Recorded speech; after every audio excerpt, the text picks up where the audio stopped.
If y'all want to see how these white folks, these white conservatives really are, they've been showing who they are.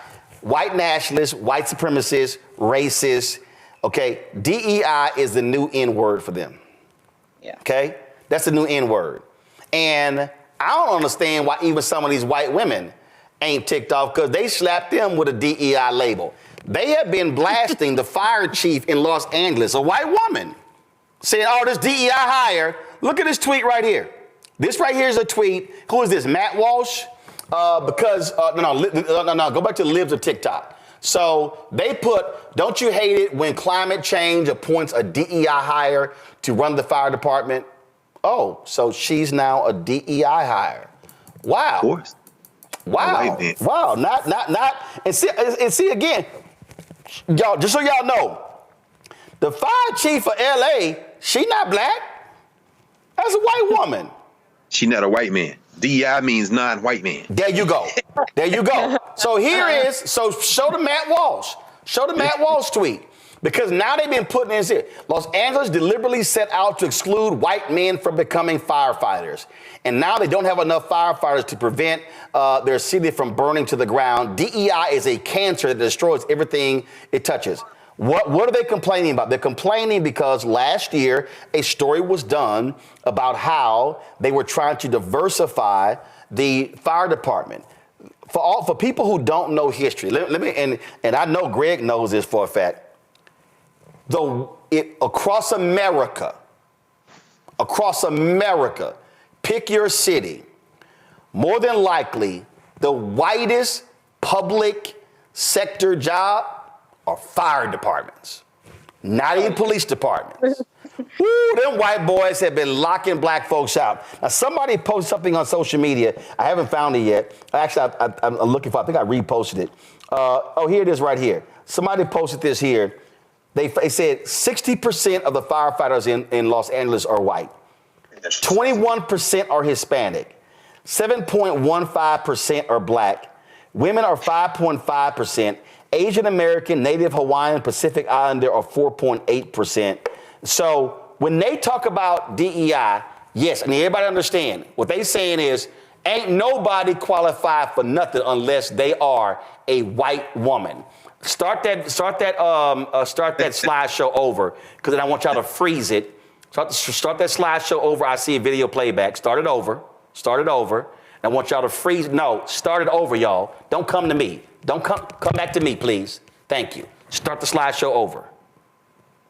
And I want y'all to freeze it on the three women. Stop. Go back. Freeze it. Don't show me yet, y'all, until you got it. Go back to find the three. Go back to the beginning, y'all. It's three women. Stop. Now you can show it. Now show it. Thank you. This is what they can't stand. Oh, no question. No question. So they're pissed of the leadership of the fire department.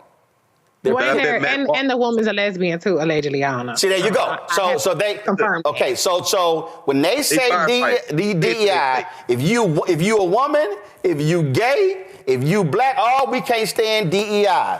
And this is just how they roll. This is who these people are. And it's so funny because they were sitting here, and so understand when they're attacking Karen Bass, same thing. Now, here's the deal. This is why you can't entertain these fools. I'm about to play. Jessica Tarloff was on Fox News, and she was like, oh, so y'all calling the LA fire chief DEI. She's like, here's her resume. Listen. But to Greg and Jesse's points about, this is because of DEI or what we need is practical solutions, there is so much bad information swirling around about the main players involved in this, like the fire chief who's been called a DEI hire. I take her resume any day. 24-year vet, paramedic, engineer, fire inspector, captain, battalion chief, fire marshal, deputy chief.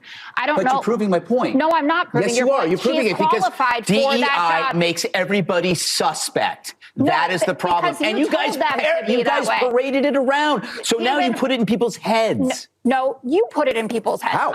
I didn't back DEI. I didn't back it. I don't know how Jessica does it. First of all, your entire network did it, Greg. So you're full of shit. The reality is DEI makes everyone suspect. I know a whole bunch of grossly unqualified, no talent white people, especially white men. But guess what? Nobody goes, he's DEI. No, when they say DEI, this is no different than before when it was affirmative action. It's no different before when it was diversity. It's no different before when it was quotas. It was, listen, they attacked McDonald's. McDonald's retreated because they were like, oh, we set goals. And what do people like Robin Starbucks say? No, that's quotas. That's quotas.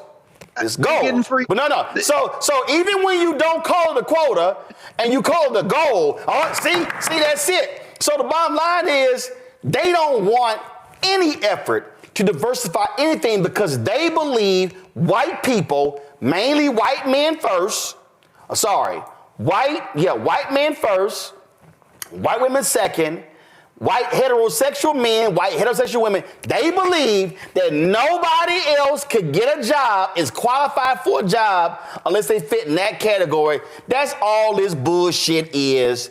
And while folks' houses are being burned down, and that's what this is all about, Reese, with Pete Hegseth, want to be Secretary of Defense and believing women shouldn't be in combat. Because guess what? Today's Republican Party believes that's Pete Hegseth, that's Josh Hawley, that's all the rest of them believe that women should shut their ass up, lay down, have this sex, go cook in that kitchen, birth that baby, and shut your ass up. These people, when they say make America great again, they want to go back to the 1950s when black folks had no rights, when women had no rights, and everybody was subjugated to the control of white men. Period. Can I ask a quick question? I just want to ask everybody a quick question because I don't know this and I don't know that it can be found out in short term. But if that man who we just saw with that tight 3-pack Walmart white T-shirt on underneath and his voice not yet reaching puberty, which if that doesn't show you that the original DEI is white maleness, you can't see. Oh yeah, Greg Gutfield has absolutely no qualifications to be on a news show, and they call him a comedian. His ass ain't funny, but no question. But wrong. I guess what I was going to ask you and everybody is, if his house, God forbid, was on fire in those hills, and not the 2,000 plus firefighters who are fighting, which you broke down demographically in terms of race, came, but one of the nearly 800 volunteer prison inmates from the Department of Correction who are out there fighting the fire. These are volunteers. I wonder if he would say, I don't want you fighting the fire because you're not a white man. I'm just curious because there's almost 800 prisoners. These people volunteer. They get training and they're out there embedded in the California Department of Forestry and Fire Protection fighting that fire. I wonder, don't y'all wonder, what's the ethnic racial background of those nearly 800 prisoners in California prisons who are out there fighting fire? I'm just curious. Listen, it also reminds me of the white folks, the racist white folk, laying on an emergency table, racist, and that black doctor. I don't want him. I want her treating me. But the doctor, because of the Hippocratic Oath, has to treat him.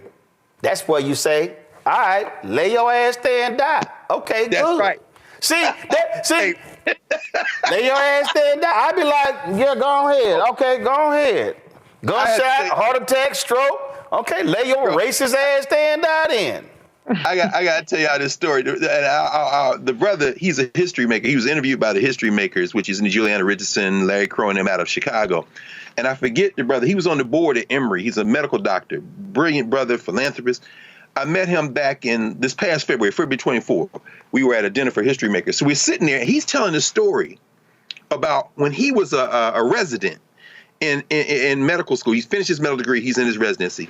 This racist white woman was admitted to, I think it was emergency room one night. He and his buddy, who was also black. The old white woman is like, I don't want no black doctor to touch me. So the brother said his friend bent down and whispered in the white woman's ear, well, you gonna die. And then told her, well, okay, no problem. I'm not gonna touch you. Well, you gonna die. At that point, she got religion real quick, and they treated her. But he did exactly what you said. Oh, you don't? Oh, well, you gonna die. He told, because you about to die now. You don't want, no problem. You gonna die. She got her religion. I bet you none of these racists will get in the way of a Latina, a black, a gay white woman, whoever who's strapped up with that firefighter equipment trying to put out the fire of their house. And as far as they're talking about those three women right there, I bet you won't say to their face they firefighters. Let's see if you nice with your hands. We find about diversity in a scrap. I don't think he gonna say it to their face. Hi, I'm Isaac Hayes III, founder and CEO of Fanbase. Fanbase is a free to download, free to use, next generation social media platform that allows anyone to have followers and subscribers on the same page. Fanbase was built through investment dollars from equity crowdfunding from the Jobs Act. People just like you helped build Fanbase, and we're looking for more people to help build Fanbase. We are currently raising $17 million in a Regulation A crowdfund on Start Engine. We've already crossed $2.1 million, but we're looking to raise more capital from people just like you that deserve the opportunity to invest in early stage startups without having to be accredited investors. So right now, I'd like you to go to startengine.com/fanbase and invest. The minimum to invest is $399. That gets you 60 shares of stock in Fanbase right now, today. And then use Fanbase to connect with friends, grow your audience, and be you without limits.